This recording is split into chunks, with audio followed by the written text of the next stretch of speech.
नमस्कार, मी पूनम तुमचं पूनम बेसिक रेसिपीजमध्ये खूप मनापासून स्वागत करते। सध्या मी इथे नाश्ता आणि रात्रीच्या जेवणाच्या रेसिपींची सीरीज चालू केली आहे। तर आज आपण तिसरा पदार्थ म्हणजे अगदी कुठलीही पूर्वतयारी न करता जाळीदार अवघ्या 5 मिनिटांमध्ये मऊसूत असे इथे तांदळाच्या पिठाचे घावणं बनवली आहे। त्याचबरोबर चटपटीत चटणीसुद्धा बनवली आहे।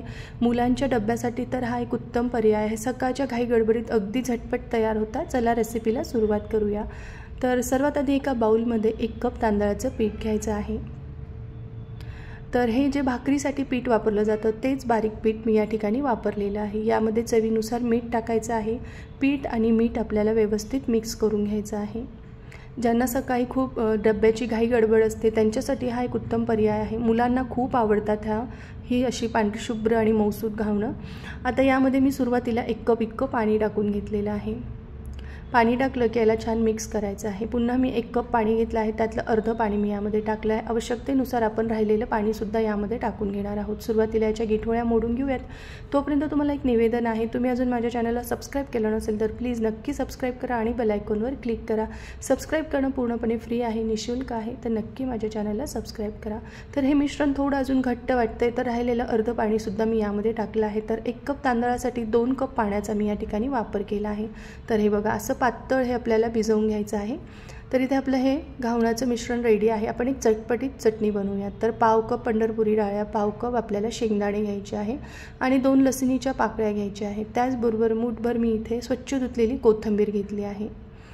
यामध्ये आपल्याला चवीनुसार मीठ टाकायचं आहे। पाव चमचा काळं मीठ टाकायचं आहे।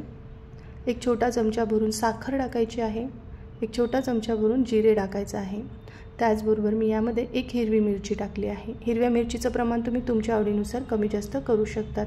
तुम्ही यावेळी यामध्ये थोडीशी दहीसुद्धा टाकून घेऊ शकतात। तर आवश्यकतेनुसार पाणी टाकून मी या ठिकाणी चटणी तयार केली आहे। मी ह्या एका बाउलमध्ये काढते। हवं असेल तर तुम्ही हिला तडकासुद्धा देऊन घेऊ शकतात। 1 चमचा गरम तेलामध्ये अर्धा चमचा मोहरी आणि कढीपत्त्याची पानं टाकून हा तडका तुम्ही यावर दिला तरीही चालेल। मी यामध्ये दही घातली नव्हती त्यामुळे मी इथे अर्धा लिंबाचा रस वेळेवर असा टाकून घेणार आहे। तर इथे आपली अशी चटपटीत चटणीसुद्धा रेडी झाली आहे। ही मी थोडी पातळ केली आहे। तुम्हाला घट्ट आवडत असेल तर तुम्ही तशीही ठेवू शकतात। चटणी रेडी आहे। आता घावणांसाठी मी इथे एक तवा आहे घेतलेला आहे। कडकडीत असा तवा गरम करायचा। प्रत्येक वेळेला घावणं करताना हे घावणांचं मिश्रण चांगलं ढवळून घ्यायचं आहे आणि फुलपात्राने आपल्याला असं हे मिश्रण यावर टाकायचं आहे। तुम्ही बघू शकता अगदी जाळीदार आपलं इथे हे पहिलं घावण तयार झालेलं आहे। यावर झाकण ठेवायचं काही सेकंदासाठी आणि लगेचच हे झाकण काढायचं। जसं हे घावण तयार होतं ते कडा सोडल्यासारखं दिसतं। तुम्ही बघू शकता यावर अर्धा चमचा तेल टाकलेलं आहे आणि आता आपण याला पलटवून घेणार आहोत। तर इथे महत्त्वाची टीप म्हणजे ही घावणं करताना तवा कडकडीत गरम करून घ्यायचा आहे। हे बघा घावण झालं की असं जाळीवर काढायचं म्हणजे ते चिटकत नाही आणि मग त्याची घडी करायची असते।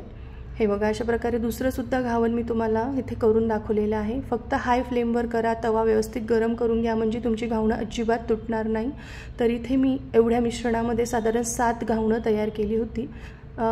आकारानुसार घावणं थोडीफार कमी जास्त होऊ शकतात। तर तुम्हीसुद्धा अशा प्रकारे तिसरा पदार्थ अगदी 5 मिनिटांमध्ये तांदळाच्या पिठाचा करून बघा। तुम्हाला ही रेसिपी कशी वाटली माझी कमेंट करून मला नक्की सांगा।